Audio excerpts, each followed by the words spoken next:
আপনার এক বক্তব্যে আপনি বলেছেন যে অজু ছাড়া কোরআন স্পর্শ করা বা ভিতরের পৃষ্ঠা ধরা যাবে না, এবং প্রমাণ হিসেবে উল্লেখ করেছিলেন সূরা ওয়াকিয়ার ৭৯ নম্বর আয়াত। কিন্তু আমি দেখেছি তাফসীর ইবনে কাসির এর ব্যাখ্যা সম্পূর্ণ আলাদা। দয়া করে সঠিকটা বলবেন। যদি আপনি এটা আমার কোনো বক্তব্য শুনে থাকেন তাহলে আমার মনে হয় আপনি ভুল শুনেছেন, অথবা কেউ এটা ভুলভাবে প্রকাশ করছে। কোরআনে কারিমে আল্লাহ রাব্বুল আলামিন বলেছেন লা ইয়ামাসসুহু ইল্লাল মুতাহহারুন, পবিত্র ব্যক্তিরা ছাড়া এটাকে অর্থাৎ কোরআনকে স্পর্শ করে না।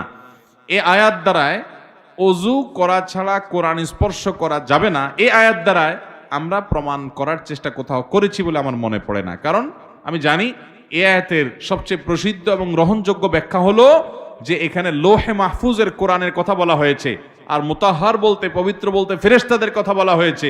অর্থাৎ আল্লাহ বোঝাতে চাচ্ছেন লোহে মাহফুজের যে কোরআন আছে, যেটাকে কিতাব মাকনুন বলা হয়েছে আগের আয়াতে, সেই কিতাব পবিত্ররা ছাড়া অর্থাৎ ফেরেশতারা যারা গুনাহমুক্ত তারা ছাড়া কেউ স্পর্শ করতে পারে না। এটা লোহে মাহফুজের কোরআনের কথা বলা হয়েছে।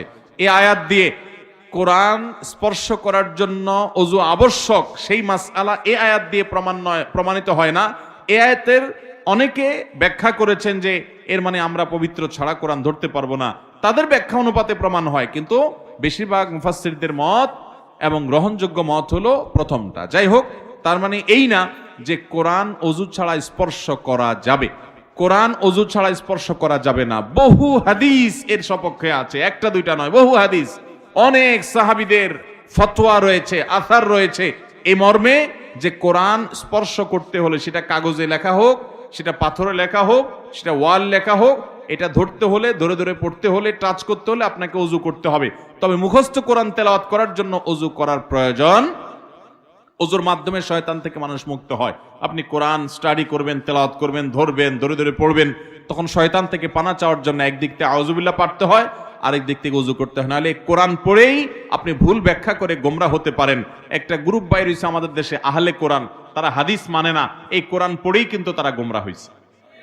তো কোরআন পড়ে যেন কোরআন থেকে আমি আবার ভুলভালটা না শিখি, ভ্রান্ত যেন না হই, এই জন্য শুরুতে আউযু বিল্লাহি মিনাশ শাইতানির রাজিম পড়তে হয়। আল্লাহ বলেছেন ইযা ক্রাআতাল কোরআন ফাস্তাইজ বিল্লাহি মিনাশ শাইতানির রাজিম, যখন কোরআন পড়বে শয়তান থেকে পানা চেয়ে নিবা, কারণ ও কোরআন থেকেই তোমাকে ভুলটা শিখায়া বুঝায়া বিভ্রান্ত করতে পারে, যেমন আহলে কোরআনীদেরকে করছে, হাদিস স্বীকারকারীদেরকে করছে।